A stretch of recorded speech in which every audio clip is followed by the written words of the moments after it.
Podcast Network Asia.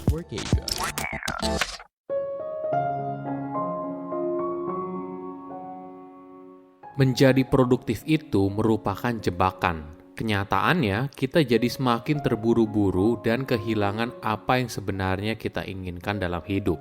Halo semuanya, nama saya Michael. Selamat datang di podcast saya, Sikutu Buku.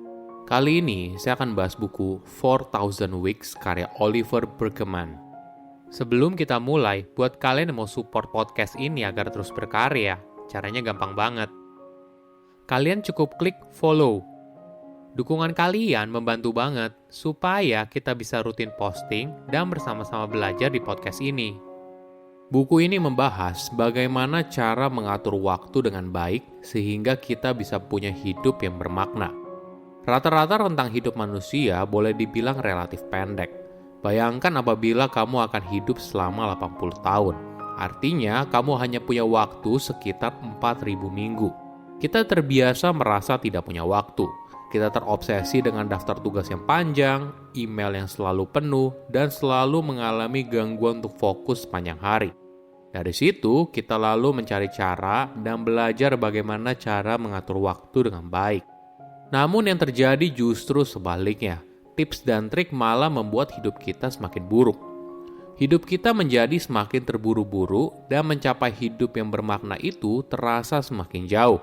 Kita masih belum bisa menjawab pertanyaan terbesar dalam hidup. Bagaimana cara terbaik untuk menggunakan 4.000 jam yang bermakna? Saya merangkumnya menjadi 3 hal penting dari buku ini. Pertama, perspektif soal waktu. Masalah utama kita bukanlah waktu yang terbatas, tapi masalah sebenarnya adalah pola pikir kita soal bagaimana menggunakan waktu yang terbatas. Sejak penemuan jam, kita mulai berpikir waktu sebagai sesuatu yang bekerja dari luar diri. Kita merasa bersalah ketika waktu berjalan begitu saja dan kita tidak mengisinya dengan aktivitas yang kita pikir berharga. Hubungan kita dengan waktu tidak selamanya begitu. Sebelum penemuan jam, para pekerja bangun di pagi hari saat matahari terbit dan tidur saat senja hari ketika matahari terbenam. Kamu memerah sapi hanya ketika kamu membutuhkannya. Dan memanen tanaman hanya ketika waktunya panen. Tidak ada tekanan harus mengerjakan semuanya karena pekerjaan petani tidak terbatas dan jika tidak ada yang perlu dipanen, ya tidak perlu. Para ahli sejarah menyebut cara hidup ini sebagai task orientation karena ritme kehidupan bergerak secara alamiah mengikuti adanya tugas atau pekerjaan itu sendiri daripada menentukan sendiri satu tugas ke tugas lainnya berdasarkan sebuah lini masa yang abstrak. Tentu saja hidup dalam dunia yang sangat berorientasi dengan waktu menuntut kita harus menyesuaikan diri. Misalnya saat revolusi industri, sawah kecil bisa disulap menjadi sebuah pabrik yang butuh perawatan rutin dan koordinasi ratusan pegawai. Ada kebenaran soal waktu. Semakin kamu berjuang untuk mengontrolnya, membuatnya mengikuti semua agenda yang kamu buat, maka waktu akan semakin berada di luar kendali. Coba bayangkan semua teknologi yang sebenarnya kita pikir bisa membantu kita untuk menghemat waktu. Misalnya microwave, mesin cuci, dan sebagainya. Nah, awalnya kita pikir bisa punya waktu luang karena pekerjaan kita sudah dibantu oleh teknologi. Namun yang terjadi justru sebaliknya. Hidup malah terasa bergerak begitu cepat dan setiap orang semakin merasa tidak sabar. Kadang kita menjadi tidak sabar ketika menunggu 2 menit di depan microwave atau menunggu 10 detik ketika internet berjalan begitu lambat. Kondisi ini diperparah ketika kita didorong untuk menjadi lebih produktif.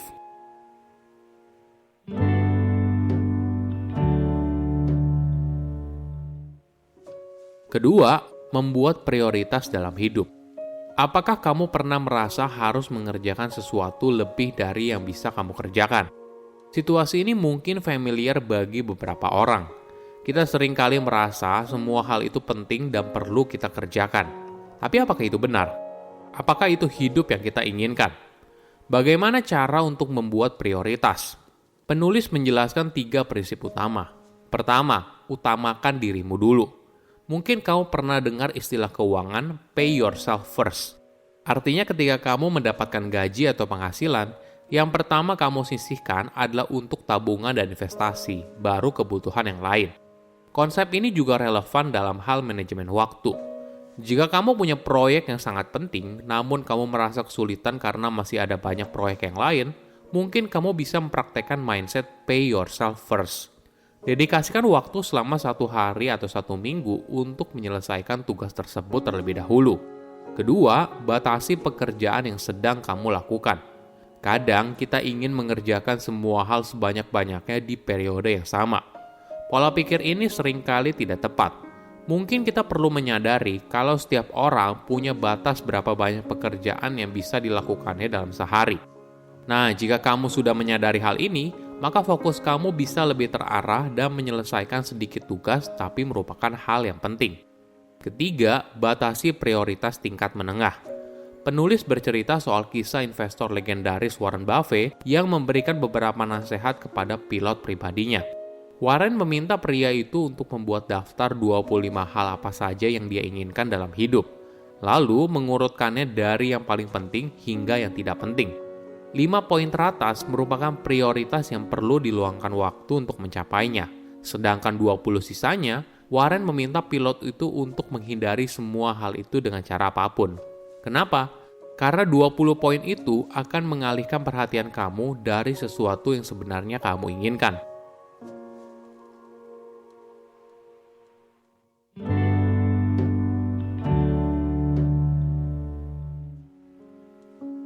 Ketiga, tidak semuanya berputar di sekitarmu.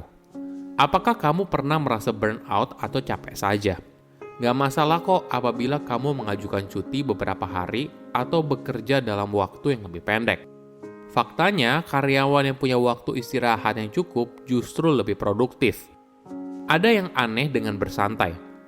Di zaman sekarang, kita punya waktu bersantai yang jauh lebih banyak daripada generasi lainnya. Tapi alasan utama kenapa kita tidak terlalu menikmatinya, karena waktu bersantai tidak lagi terasa seperti bersantai. Seringkali kita menganggap waktu bersantai itu seperti to-do list, sehingga kita tidak bisa menikmatinya secara maksimal. Saat ini ada 8 miliar manusia di dunia. Jika kita menggunakan hal ini sebagai perbandingan, maka hidup satu orang itu terasa kecil sekali dan terlihat tidak signifikan. Perspektif ini bisa kita gunakan saat kita bimbang dalam menentukan sebuah pilihan. Kadang kita merasa sebuah pilihan itu punya taruhan yang sangat tinggi. Misalnya saat kita ingin meluncurkan proyek kreatif terbaru atau berusaha menjangkau seseorang. Namun jika kita lihat dalam perspektif yang lebih luas, walaupun proyeknya gagal atau inisiatif kamu untuk kenalan ditolak, hal ini tidak punya dampak yang signifikan. Poin lain yang penting adalah ketika kita menganggap kalau diri kita merupakan pribadi yang penting bagi dunia, maka hal ini bisa menciptakan standar yang tidak masuk akal. Seolah-olah hidup kamu baru bermakna ketika kamu melakukan sesuatu yang besar bagi dunia atau menjadi seseorang yang terkenal. Namun jika kita lihat ke realita yang kita jalani sehari-hari, hal biasa saja justru bermakna. Misalnya ketika kamu memasak untuk anggota keluarga, meluangkan waktu untuk menghabiskan waktu dengan orang yang kamu cintai, dan sebagainya. Hal kecil ini merupakan hal yang bermakna tanpa perlu melakukan hal yang besar dan bermanfaat bagi dunia. Oke, apa kesimpulannya? Pertama, selalu merasa tidak punya waktu. Masalah utama kita bukanlah waktu yang terbatas, tapi masalah sebenarnya adalah pola pikir kita soal bagaimana menggunakan waktu yang terbatas. Sejak penemuan jam, kita mulai berpikir waktu sebagai sesuatu yang bekerja di luar diri. Kita merasa bersalah ketika waktu berjalan begitu saja dan kita tidak bisa mengisinya dengan aktivitas yang kita pikir berharga. Kedua, batasi prioritasmu. Kadang kita ingin mengerjakan semua hal sebanyak-banyaknya di periode yang sama. Pola pikir ini seringkali tidak tepat. Mungkin kita perlu menyadari kalau setiap orang punya batas berapa banyak pekerjaan yang bisa dilakukannya dalam sehari. Nah, jika kamu sudah menyadari hal ini, maka fokus kamu bisa lebih terarah dan menyelesaikan sedikit tugas tapi merupakan hal yang paling penting. Ketiga, kita sulit menerima waktu bersantai. Ada yang aneh dengan bersantai. Di zaman sekarang, kita punya waktu bersantai yang jauh lebih banyak daripada generasi lainnya. Tapi alasan utama ketika kita tidak terlalu menikmatinya, karena waktu bersantai tidak lagi terasa seperti bersantai. Seringkali kita menganggap waktu bersantai itu seperti to-do list, sehingga kita tidak bisa menikmatinya secara maksimal. Saya undur diri, jangan lupa follow podcast Sikutu Buku. Bye-bye.